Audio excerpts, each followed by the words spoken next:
नमस्कार दोस्तों।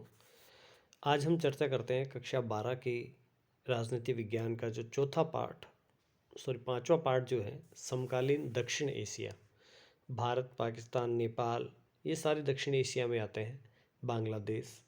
तो दक्षिण एशिया वर्तमान में कैसा है, समकालीन दक्षिण एशिया कैसा है, उसके ऑब्जेक्टिव क्वेश्चन आज हम लेकर के चलते हैं। भारत और बांग्लादेश के बीच मुख्य मुद्दा क्या है, विवाद की जड़ क्या है? तो जल विवाद भारत और बांग्लादेश का मुख्य विवाद है।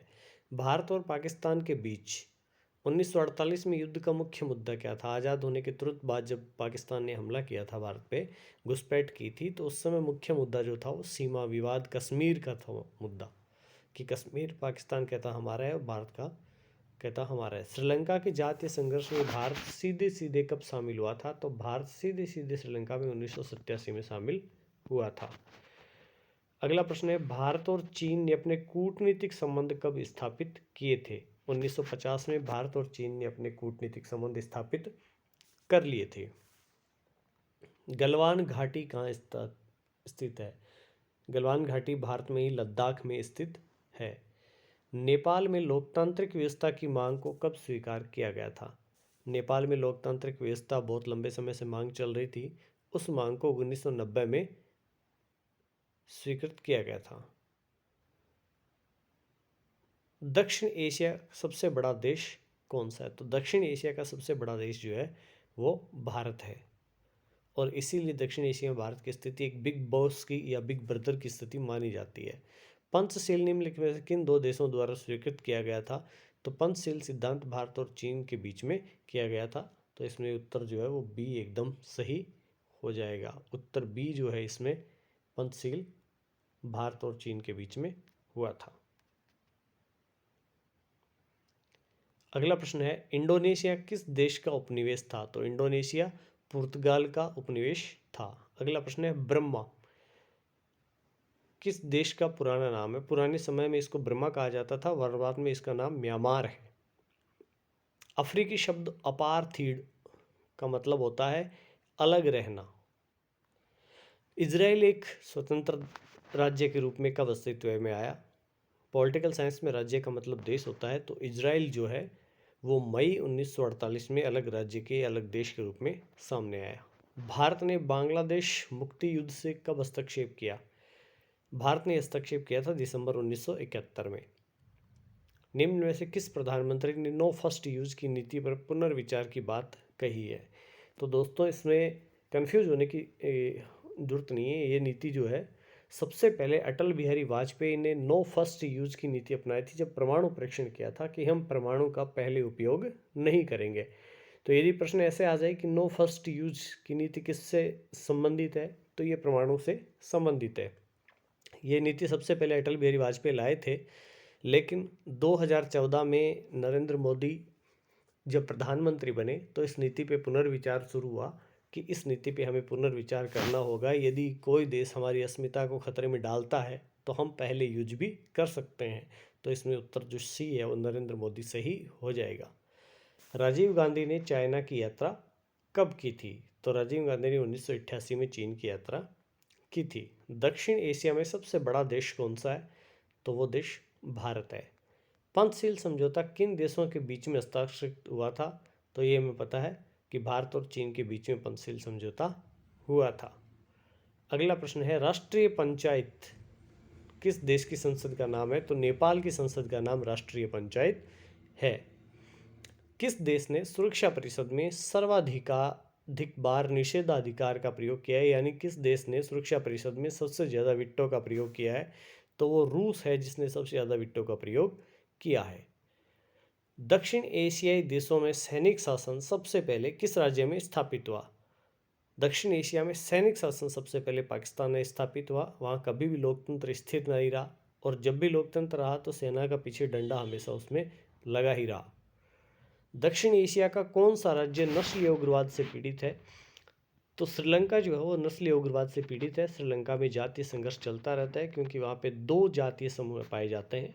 एक सिंहली जो वहाँ के मूल नागरिक है, दूसरे तमिल जो भारत से जाकर के वहाँ बस गए हैं, वहाँ पे उनका व्यापार है। तो वो दो जातियों का संघर्ष वहाँ पे श्रीलंका में चलता रहता है। अगला प्रश्न है, दक्षिण एशिया के किस राज्य में माओवादियों ने उथल पुथल मचा रखी है? तो माओवादियों ने वर्तमान में नेपाल में उथल पुथल मचा रखी है। किस राज्य में संविधानवाद की पावनता से बार बार खिलवाड़ किया जाता है कि वहाँ संविधान की भावनाएं नहीं है? तो वो पाकिस्तान है। वहाँ पे ना ही तो संविधान है और ना ही संविधानवाद बचा है। नेशनल कॉन्फ्रेंस किस राज्य की पार्टी में सक्रिय है? तो जम्मू कश्मीर राज्य जो था, अभी वर्तमान में वो केंद्र शासित प्रदेश हो गया है, वहाँ पे। अगला प्रश्न है, दक्षिण एशिया में कौन सा धर्म सापेक्ष राज्य है? यानी ऐसा राज्य जहाँ पे धर्म, राज्य का धर्म माना जाता है, भारत धर्म निरपेक्ष है, तो यहाँ पे हो जाएगा पाकिस्तान, क्योंकि वो इस्लाम को मान्यता देता है। 2014 में भारत चीन संबंध सुधारने की ओर से किस भारतीय प्रधानमंत्री ने पहल की थी? भारत और चीन के संबंध सुधारने की, तो नरेंद्र मोदी इसमें उत्तर सी हो जाएगा, क्योंकि 2014 के बाद में नरेंद्र मोदी भारत के प्रधानमंत्री हैं। किस दक्षिण एशियाई देश में संवैधानिक संकट है? तो सारा का जो है वहाँ पे संकट माना जाता है। दक्षिण एशिया के किस देश के प्रधानमंत्री को उसके उत्तराधिकारी ने अपदस्थ कर फांसी की सजा दे दी थी? तो ये पाकिस्तान है।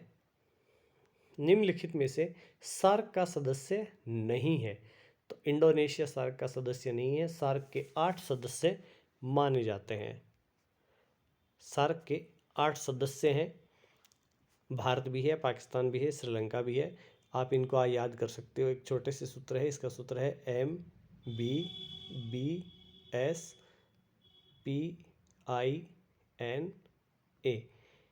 यानी इसका हो जाएगा म्यांमार, बांग्लादेश, भूटान, श्रीलंका, पाकिस्तान, इंडिया, नेपाल और अफ़गानिस्तान।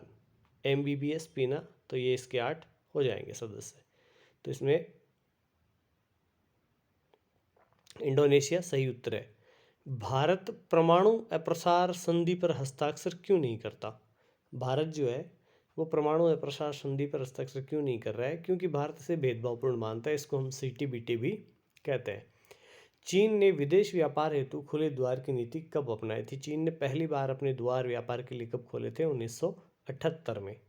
निम्नलिखित में से कौन सा कथन सत्य है? दक्षिण एशिया के सभी देश प्रजातांत्रिक है। नेपाल ऐसा देश है जहाँ राजतंत्र है। सार्क 1985 में अस्तित्व में आया। तो ये एक बात ही सही है इसमें, क्योंकि ना ही तो दक्षिण एशिया के सभी देश प्रजातांत्रिक है, क्योंकि भूटान जो है वहाँ राजतंत्र है। नेपाल में अभी प्रजातंत्र आ गया है। लेकिन एक ये बात सही है कि 1985 में सार्क अस्तित्व में आया था। अगला प्रश्न है, निम्नलिखित में से कौन सा देश सार्क का सदस्य है?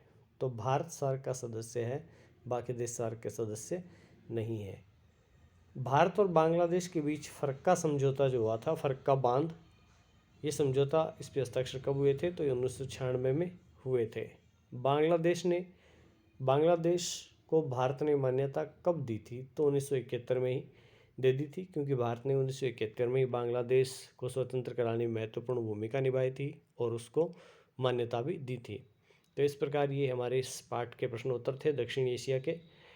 आगे भी इसी प्रकार के प्रश्नोत्तर सारे पाठों के यहाँ पे आपको मिलेंगे। यदि ये प्रश्न आपकी परीक्षा में जरा सी भी सहायता करते हैं या आपके लिए उपयोगी साबित होते हैं, तो आप इस चैनल को सब्सक्राइब कर सकते हैं, या बाकी प्रश्न भी आपको मिलेंगे। कोशिश रहेगी कि आपको ऑब्जेक्टिव के साथ लघुतात्मक प्रश्न भी यहाँ पे मिले। तो इस चैनल को लाइक, शेयर और सब्सक्राइब कीजिए। बहुत बहुत धन्यवाद।